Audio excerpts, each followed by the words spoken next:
Mais d'abord, l'édito international d'Europe 1. Bonjour Vincent Hervouette. Bonjour Dimitri, bonjour à tous. Vous aussi commencez avec l'homme du jour. Quand les otages sortent des oubliettes, on oublie le reste. Alors, les otages relâchés aujourd'hui remontent des enfers. Ils ont été détenus 2 ans et 6 jours dans des conditions qui s'apparentent à un calvaire, affamés, assoiffés, dans le noir et la solitude, les mauvais traitements, l'angoisse, l'ignorance du sort de leurs proches, etc. Certains pendus par les pieds, brûlés, passés à tabac, violés. Les terroristes excellent à terroriser. Imaginez le pire et vous serez sur la bonne voie. Si vous manquez d'imagination, allez sur Internet, lisez, écoutez les témoignages des rescapés. Dans la mythologie grecque, on ne revient pas impunément des enfers. Les 20 otages présumés vivants étaient des hommes jeunes quand ils ont été capturés. Ce sont de grands vieillards qui reviennent à la vie, très fragiles. Chacun d'eux a espéré ce jour. À chaque instant, depuis 2 ans, il n'est pas question d'attendre pour se réjouir du cessez-le-feu.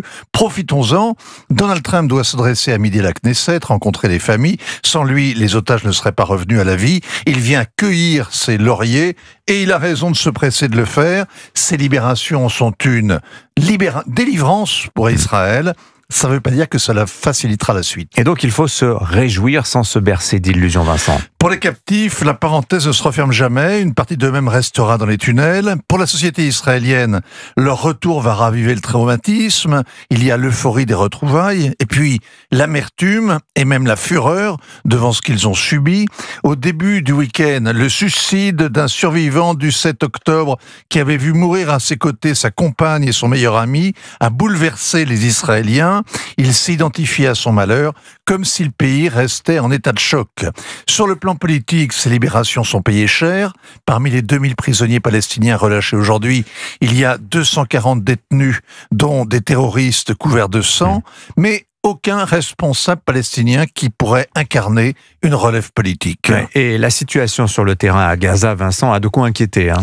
Le Hamas est vaincu militairement, mais ne l'avouera jamais. Ce week-end, il a profité du repli de l'armée israélienne pour reprendre le haut du pavé. Quelques milliers d'hommes de son service de sécurité ont installé des barrages sur les axes routiers et lancé la chasse aux collabos. À Gaza City et à Rafah, il y a eu des fusillades, des enlèvements.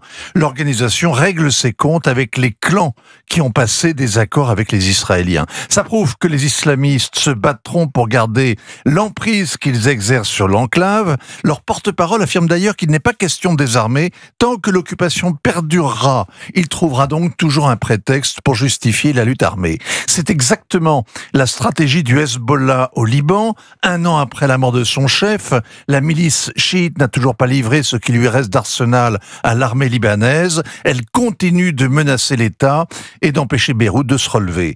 L'appui du monde arabe à la reconstruction de Gaza est lié à la neutralisation du Hamas. C'est l'ordre du jour de la conférence qui va réunir cet après-midi en Égypte une 20aine de dirigeants autour de Donald Trump. Le défi à relever est aussi herculéen que d'arracher les otages aux enfers. Leur libération constitue la première étape de son plan en 20 points. Quand le Hamas dit que c'est le point le plus facile, on comprend que cela risque d'être le dernier. Signature Europe 1, Vincent Hervouette, ainsi va le monde. Et